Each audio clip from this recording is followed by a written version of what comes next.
गांव के किनारे बसा एक पुरानी हवेली जैसा घर लोगों के बीच हमेशा से डर और रहस्य का प्रतीक रहा था। कहते हैं ये हवेली सालों से खाली पड़ी थी। लोग मानते हैं कि उस घर में कुछ अनहोनी होती है, इसलिए कोई भी वहां रहने की हिम्मत नहीं करता था। उस गांव में एक खूबसूरत लड़की सिया रहती थी।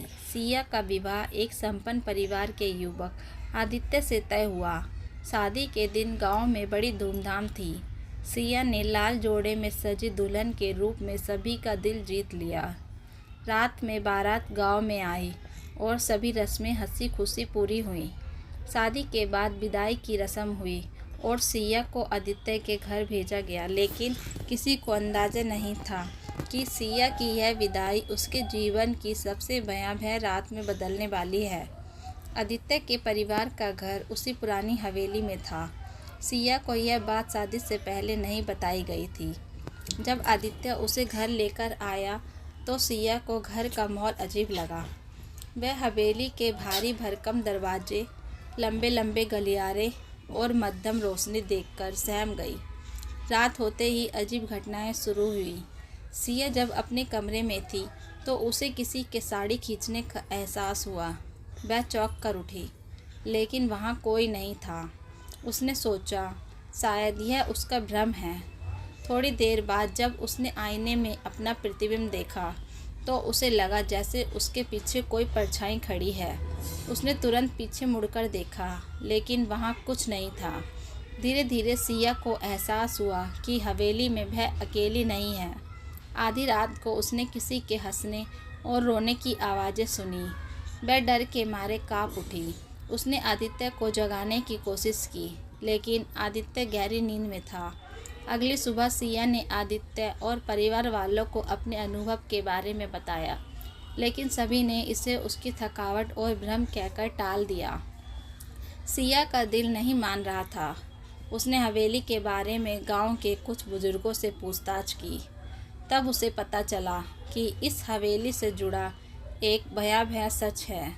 सालों पहले इस हवेली में एक अमीर जमींदार की बेटी की शादी होने वाली थी, लेकिन शादी के दिन दुल्हन को किसी ने मार डाला और उसकी लाश हवेली के कुएं में फेंक दी। तब से उसकी आत्मा इस हवेली में भटक रही थी। वह हर नई दुल्हन को अपना शिकार बनाती थी। सिया ने यह बात आदित्य और उस परिवार को बताई, लेकिन परिवार के लोग अंधविश्वास को मानने से इनकार कर रहे थे। वे इसे बस एक कहानी समझ रहे थे। रात को सिया ने फिर से अजीब घटनाएं महसूस की। वह एक बार फिर डर के मारे चिल्लाई।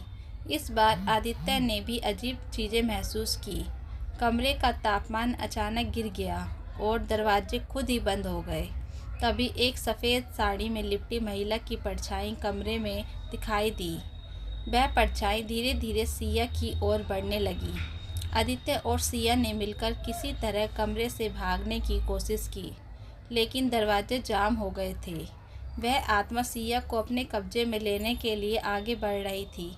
तभी सिया को याद आया कि गांव के बुजुर्गों ने कहा था कि अगर उस आत्मा को उसके साथ हुए अन्याय की माफ़ी मांग ली जाए तो वह शांत हो सकती है। सिया ने हिम्मत जुटाई और उस आत्मा से माफ़ी मांगी।